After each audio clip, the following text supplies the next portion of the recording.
Hi there and welcome back once again. So ഈ ഒരു ലെക്ചറിൽ നമ്മൾ പഠിക്കാൻ പോകുന്നത് പാർഷ്യൽസ് അല്ലെങ്കിൽ മൊഡ്യൂൾസിനെ കുറിച്ചിട്ടാണ്. ഓക്കെ, സോ മൊഡ്യൂൾസ് എന്ന് പറഞ്ഞാൽ നമുക്ക് ആ നെയിമിൽ നിന്ന് തന്നെ മനസ്സിലാക്കാൻ പറ്റുന്ന ഒരു കാര്യമാണ്. അതായത് ഒരു വലിയ CSS കോഡ് നമുക്ക് സ്പ്ലിറ്റ് ചെയ്ത് പല ഡിഫറെന്റ് കോഡുകളാക്കി മാറ്റാൻ പറ്റും. അതാണ് മൊഡ്യൂൾസിന്റെ പ്രത്യേകത എന്ന് വെച്ച് കഴിഞ്ഞാൽ ഇവിടെ നിങ്ങൾക്ക് കാണാൻ സാധിക്കും. പാർഷ്യൽസ് എന്ന് പറഞ്ഞ ഒരു ക്രിയേറ്റ് ഒരു എക്സാമ്പിൾ കാണാൻ സാധിക്കും. CSS allows you to split your style sheet into smaller manageable files called partials. എന്ന് വെച്ച് കഴിഞ്ഞാൽ SCSS മാത്രമല്ല CSS ഇങ്ങനത്തെ ഒരു ഫീച്ചർ സപ്പോർട്ട് അല്ല, SAS ഇങ്ങനത്തെ ഒരു ഫീച്ചർ സപ്പോർട്ടാണ്. ഞാൻ നേരത്തെ പറഞ്ഞിട്ടുണ്ടായിരുന്നു SCSS വർക്ക്ഔട്ട് ചെയ്യുന്ന എല്ലാ ഫീച്ചേഴ്സും SAS വരുന്നതാണ്. ഒരേ ഒരു ഡിഫറൻസ് അതിന്റെ ലാസ്റ്റ് ഉപയോഗിക്കുന്ന കോളൻ അത്തരം കാര്യങ്ങൾ ഉണ്ടായിരിക്കില്ല എന്നുള്ളതാണ്. ഓക്കെ, ഇനി സാസിലാണെങ്കിലും SCSS ഇതിന്റെ ഫയൽസ് വേരിയബിൾസ് എപ്പോഴും സ്റ്റോർ ചെയ്യേണ്ടത്. അതായത് പാർഷ്യൽ ആണ് നിങ്ങൾ ക്രിയേറ്റ് ചെയ്യുന്നതെങ്കിൽ അത് സ്റ്റോർ ചെയ്യേണ്ടത് എപ്പോഴും ഇതുപോലെ ഒരു അണ്ടർസ്കോർ ഇട്ടിട്ടായിരിക്കും സ്റ്റോർ ചെയ്തിട്ടുണ്ടായി. ഓക്കെ, അതായത് ഏത് ഫയൽ നെയിമാണ് നിങ്ങൾക്ക് വേരിയബിൾസോ അങ്ങനെ എന്ത് നെയിം വേണമെങ്കിൽ സ്റ്റോർ ചെയ്യാം, ബട്ട് അതിന് അണ്ടർസ്കോർ മസ്റ്റ് ആയിട്ട് ഇട്ടിട്ടുണ്ടായിരിക്കണം. ഓക്കെ, ഇവിടെ ഞാൻ വേരിയബിൾ .css എന്നിട്ടതിന് കാരണം ഇതിന്റെ എല്ലാം വേരിയബിൾസ് ആണ് ഇവിടെ ഉപയോഗിച്ചിരിക്കുന്നത്. ഉദാഹരണത്തിന് ഫോണ്ട് ഫാമിലി ഒരു വേരിയബിൾ ആണ്, ഫോണ്ട് സൈസ് ഒരു വേരിയബിൾ ആയിട്ട് നമ്മൾ ഉപയോഗിച്ചിട്ടുണ്ട്. ഓക്കെ, ഇതിന്റെ അകത്ത് അണ്ടർസ്കോർ വെച്ച് സ്റ്റാർട്ട് ചെയ്യുന്നതാണ് എപ്പോഴും പാർഷ്യൽസ് എന്ന് പറഞ്ഞാൽ. പാർഷ്യൽസ് നമ്മൾ എപ്പോഴും അണ്ടർസ്കോർ വെച്ച് വേണം സ്റ്റാർട്ട് ചെയ്യാനായിട്ട്. ഓക്കെ, അത് ഇമ്പോർട്ടന്റ് ആയിട്ടുള്ള കാര്യമാണ്.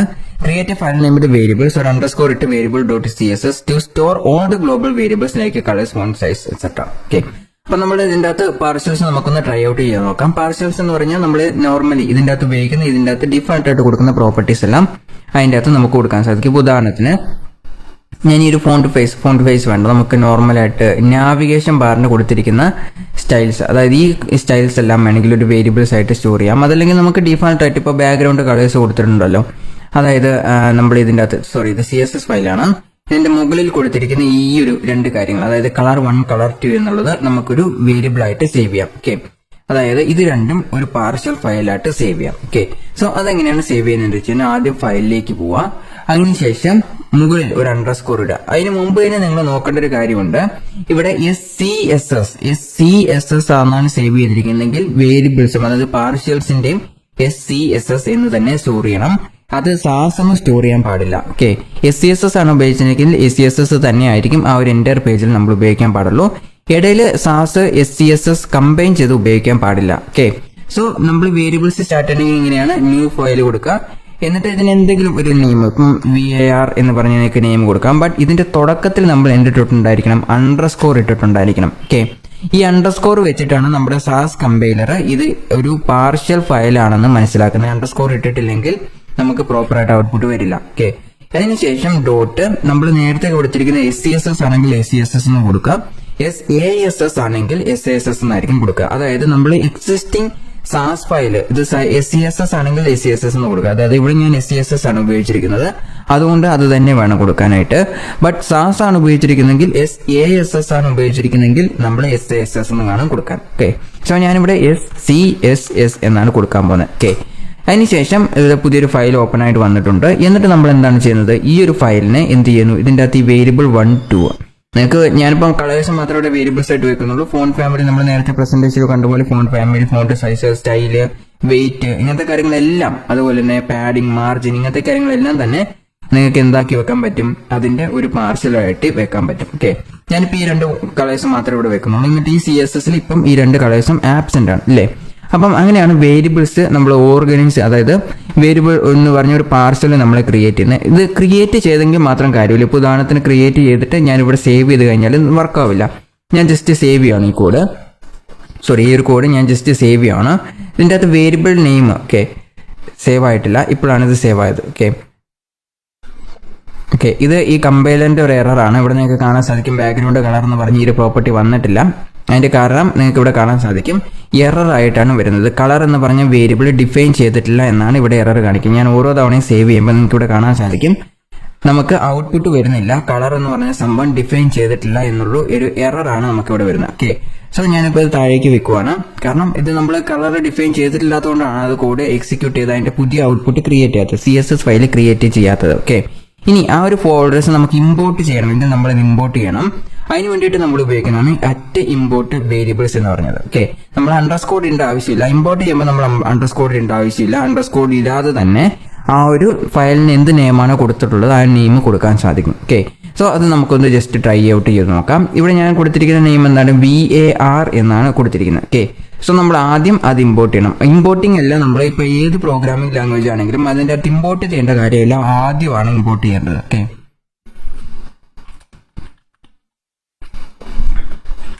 ഇമ്പോർട്ട് എന്ന് കൊടുക്കുക. അതിനുശേഷം നമ്മൾ ഒരു ഡബിൾ കോട്ട്സ് ഇടുക അല്ലെങ്കിൽ സിംഗിൾ കോട്ട് ഇടുക. അതിനുശേഷം VAR എന്നാണ് ഞാനിവിടെ സേവ് ചെയ്ത് വെച്ചിരിക്കുന്നത്. ഓക്കെ,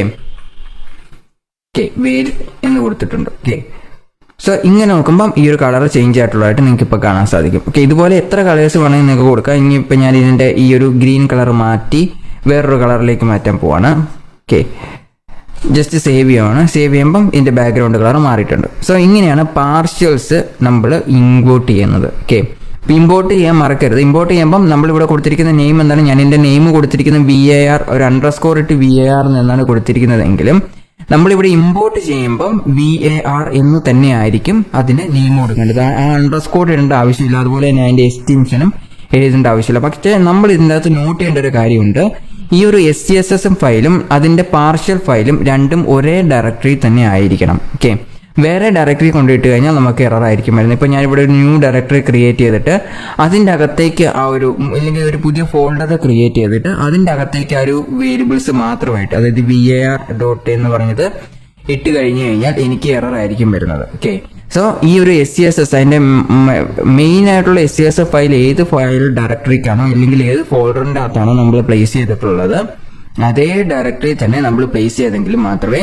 നമുക്ക് അത് ഉപയോഗിക്കാൻ പറ്റത്തുള്ളൂ. ഓക്കെ, ഇനി ഇതുപോലെ പാർഷ്യൽസിൽ നമുക്ക് കമ്പോണൻസിനെ സെപ്പറേറ്റ് ചെയ്യാൻ പറ്റും. അതായത് സെപ്പറേറ്റിംഗ് കമ്പോണൻസ് നിങ്ങൾക്ക് കാണാൻ സാധിക്കും.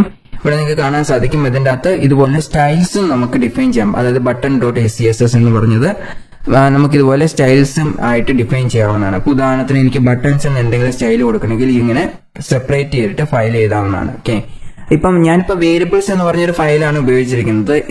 ഈ ഒരു നമ്മളിങ്ങനെ വേരിയബിൾസ് അല്ലെങ്കിൽ അതിൻ്റെ പാർഷ്യൽസിന്റെ മെയിൻ യൂസ് എന്ന് പറയുന്നത് വലിയൊരു CSS കോഡിനെ സ്പ്ലിറ്റ് ചെയ്ത് ചെറിയ ചെറിയ കോഡാക്കി എഴുതാൻ ഉള്ള ഒരു ഉദ്ദേശമാണ്. ഓക്കെ, സോ അതിനുവേണ്ടി നമ്മളിപ്പോൾ ബട്ടൺ ക്രിയേറ്റ് വേണമെങ്കിൽ ന്യൂ ഫയൽ കൊടുക്കുക. എന്നിട്ട് അണ്ടർസ്കോർ, പാർഷ്യൽസ് എപ്പോഴും അണ്ടർസ്കോറിൽ വേണം സ്റ്റാർട്ട് ചെയ്യാനായിട്ട്. എന്നിട്ട് BUTTON button.scss എന്ന് പറഞ്ഞു കൊടുക്കുക. ഓക്കെ, ഇങ്ങനെ ക്രിയേറ്റ് ചെയ്ത് കഴിഞ്ഞാൽ ഇതിൻ്റെ അകത്ത് എനിക്ക് ബട്ടന്റെ പ്രോപ്പർട്ടീസ് എല്ലാം, ഇപ്പോൾ ഉദാഹരണത്തിന് ബട്ടൺ എന്ന് പറഞ്ഞിട്ട് ഓക്കെ, ബട്ടണിൽ എന്തെങ്കിലും പ്രോപ്പർട്ടീസ് ഉണ്ടെങ്കിൽ ഇതിൻ്റെ അകത്ത് എഴുതാം. എന്നിട്ട് അത് നമ്മളിവിടെ ഇമ്പോർട്ട് ചെയ്യണം. ഇമ്പോർട്ട് ചെയ്തെങ്കിൽ മാത്രമേ അത് വർക്ക് ചെയ്യത്തുള്ളൂ. ഓക്കെ, സോ അതുപോലെ ബട്ടൺസോ ഫോംസോ എല്ലാ കാര്യങ്ങളും നമുക്ക് സാസിൽ ഡിഫറെന്റ് ആയിട്ട് സ്പ്ലിറ്റ് ചെയ്യാം. ഇപ്പോൾ ഞാനിവിടെ ഫോം എന്ന് പറഞ്ഞിട്ട് ഒരു പുതിയ പാർഷ്യൽ ക്രിയേറ്റ് ചെയ്തിട്ടുണ്ട്. അപ്പോൾ form.scss ഇതിന്റെ മെയിൻ ആയിട്ടുള്ള ഉദ്ദേശം, ഇപ്പോൾ ഫോമിൽ മാത്രം നമുക്ക് എന്തെങ്കിലും ഒരു ചേഞ്ച് വരുത്തണമെങ്കിൽ ഈ form.scss എന്ന് പറഞ്ഞ ഫയൽ മാത്രം ഓപ്പൺ ചെയ്താൽ മതി. അതിന്റെ മെയിൻ CSS ഫയലിൽ പോയിട്ട് നമ്മൾ സ്ക്രോൾ ചെയ്യേണ്ട ആവശ്യമില്ല.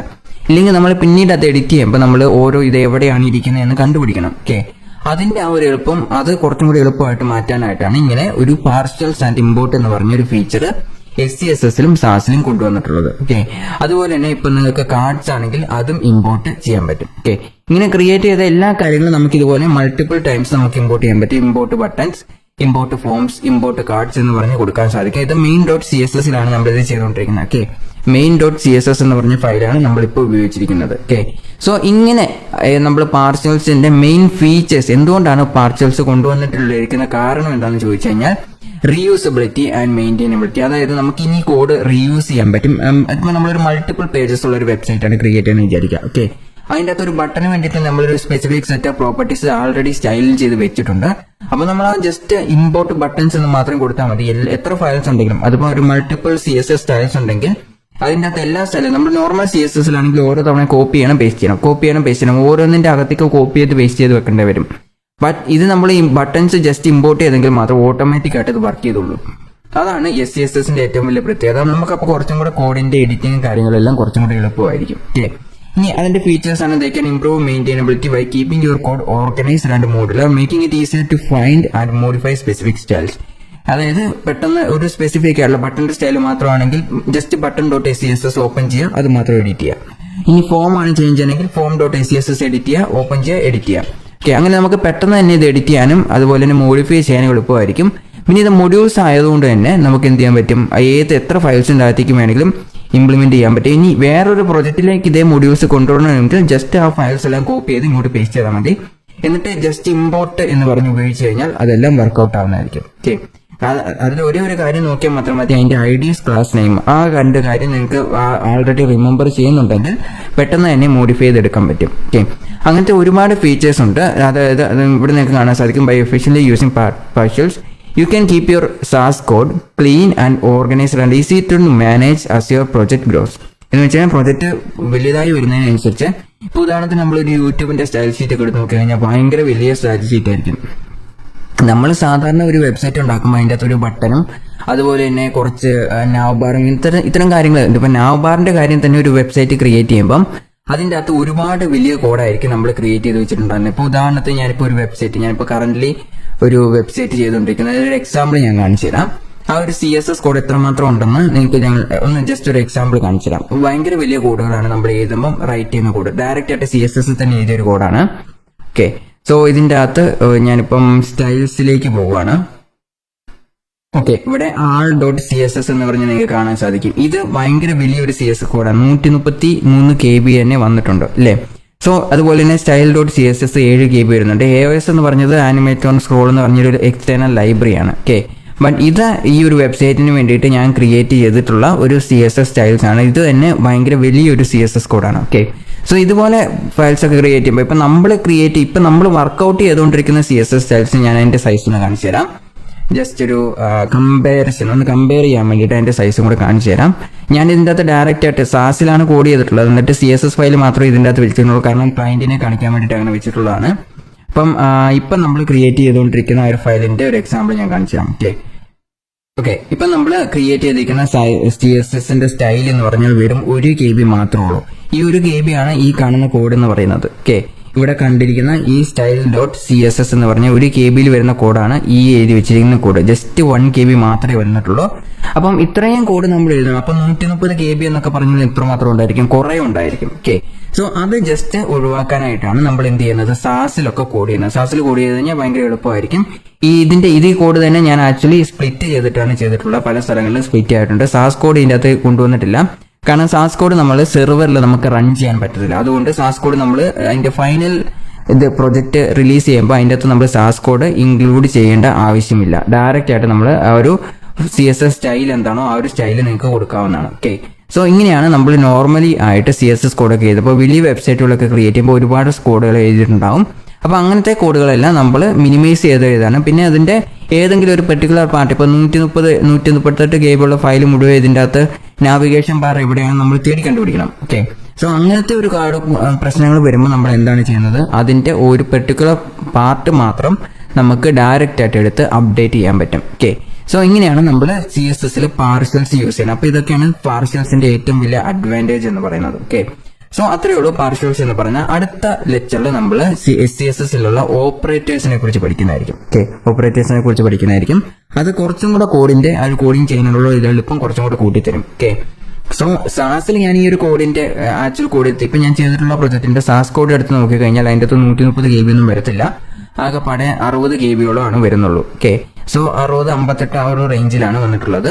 അപ്പം അതാണ് ഈ ഒരു CSSഉം സാസും തമ്മിലുള്ളത്. അത് കമ്പൈൻ ചെയ്ത് എല്ലാം കൂടെ കൂട്ടിച്ചേർത്ത് വരുമ്പോൾ അത്രയും കോഡ് വരും. പിന്നെ നമ്മൾ ഒരുപാട് തവണ ഈ കോഡൊക്കെ റീയൂസ് ചെയ്തിട്ടുണ്ട്. ഓക്കെ, സോ അങ്ങനെ ചെയ്യുമ്പോഴാണ് ഒത്തിരി കോഡുകൾ വരുന്നത്. ഇല്ലെങ്കിൽ നമ്മളിതെല്ലാം മാനുവലായിട്ട് ടൈപ്പ് ചെയ്തുകൊണ്ടേ ഇരിക്കണം.